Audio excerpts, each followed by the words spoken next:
So I'm the Head of Sustainability Reporting and Strategy at Ethos, which means that I do a lot of sustainability reports on an annual basis and help different companies developing their sustainability strategies. So that is key to what I do. Okay, so with the CSRD, the biggest changes, first of all, that's that the scope of companies that have to report in accordance with the law goes from 11,600 companies to about 49,000 companies. This is in the EU, meaning that, there's a lot more companies that for the first time will have to report on sustainability data on an annual basis. So that is one big difference, or one big change. Another one is that part of that law, the CSRD, are the ESRS, which are the European Sustainability Reporting Standards. And the law says that if you have to report in accordance with the legislation, you also need to use the ESRS, meaning that now there's a complete sustainability reporting blueprint that every company will have to use. And that's mandatory. So that's also a big change, and it also increases sort of the scope and the level of detail of what needs to go into a sustainability report. Okay, so this change is coming about because when the current legislation, the NFRD, came into force in 2016, it was fairly vague, and the legislators on an EU level said, okay, let's give the market something to try out for a few years. And a few years have gone by, and the result has been that sustainability reporting, the quality of it, has been so different from company to company, country to country, and industry to industry.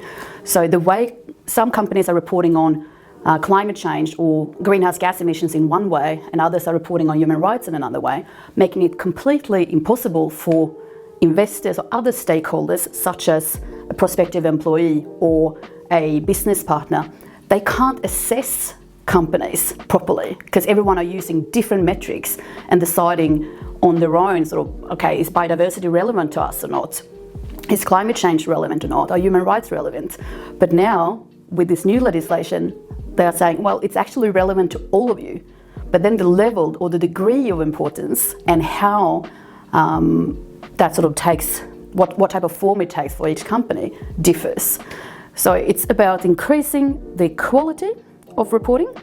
It's about creating this standard, this blueprint that all companies can use. And it's also about making more companies report on sustainability data, because reporting is not only about reporting. In sort of the end goal will also be about pushing companies to do more, to work more, so they can put something that's of substance into the sustainability reports.